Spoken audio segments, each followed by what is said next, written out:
Hello, what's up mga idol? So this morning, we cook something special. We cook creamy buttered garlic shrimp.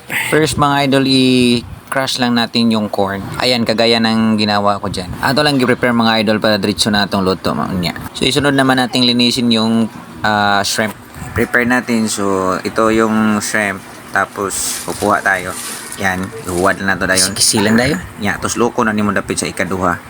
And makukuha mo yung yung dumi ng shrimp. Yun ang dahilan pag tumataas yung uric mo pag nakain mo yan, yung dumi ng kanilang kinakain. Luto ng shrimp mga idol, tinatanggal natin yung dumi kasi yung iba kasi mataas yung uric acid. So continue lang mga idol. Ayan, tanggalan mo yan lahat. Oh, bunutin mo lang. Ayan, oh. Yan oh. Oh. Yan yung maitim na oh. Marami yung laman. Ganyan lang kadali mga idol. Yan mga idol. So, yan, bilisan natin ang pagtanggal para makaluto na tayo agad-agad. So, ganyan lang mga idol. Konting tiyaga lang para safe at malinis yung kainin ating shrimp. So, bali, pagkatapos nito, tanggalan muna natin ng mga tinik-tinik. So, gaya nito, yung tinik sa ulo niya. Ito. Ayan. O, tanggalin natin yan. Guntingin lang natin. Yan. Simple, di ba? Kisi-kisi eh. Para malinis yung shrimp natin na lulutuin. Walang mga yung paa niya, tanggalan din natin yan. Ganito. Yan. So, para malinis siya. Pagluto mo, wala ka ng hassle pa. Ang sarap talaga ng shrimp kasi isa to sa mga favorite food ko. Hindi talaga mawawala to sa mga okasyon namin. Masarap talaga ang shrimp mga idol kahit anong luto. Pero depende kasi yun kung paano mo masasarap. Umpisa na natin magluto mga idol. So, kunting mantika at saka ilagay mo yung garlic at saka bombay. Yan.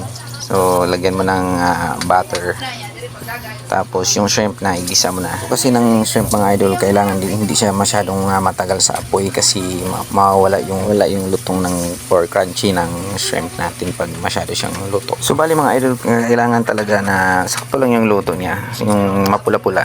Bali hindi naman half cook. Kaya luto talaga, yung sakto lang. Lagay muna natin yung corn para maluto din yung corn kasabay ng shrimp. Kailangan talaga yung sabay-sabay sila kasi para hindi naman gaanong matagal sa apoy. So ilalagay muna natin yung mayonnaise. So mayonnaise yung per kilo lang kasi yung binibili ko para mas mura. Masarap talaga pag may mayonnaise para creamy talaga yung sarap ng shrimp natin. Iwas na to ang half nga butter. Waslika ni mo sa kalatang alas kay bapurada wa na. Daog na kisi-kisi ng bahaw. So ganyan lang kasimple magluto ng shrimp mga idol. Creamy buttered garlic shrimp mga idol with corn. So kita nyo mga idol, so medyo sticky yung sabaw niya oh. Kita yung grabe ang sarap. Butangan lang mo gamay ng asin mga idol para daog na. Rock salt. Itimpla nyo mga idol, wag yung iodized salt kasi iba kasi yung arat niya. Mas parat talaga yung iodized salt. Kaya tagamay niya mga idol para makita sa datong naong. So ito na ang luto natin mga idol. So ang ato ang creamy buttered garlic shrimp with corn. Ayan, kita mo na ay dagang kayang mais mga idol. So medyo sticky talaga yung sabaw natin. Kita nyo. Creamy mga idol. Super sarap. Ang sarap talaga mga idol. Thank you for watching mga idol. So pa-follow na lang sa ako ang page Paugnat sa Kuso. Please like kung nagustuhan mo ang aking video.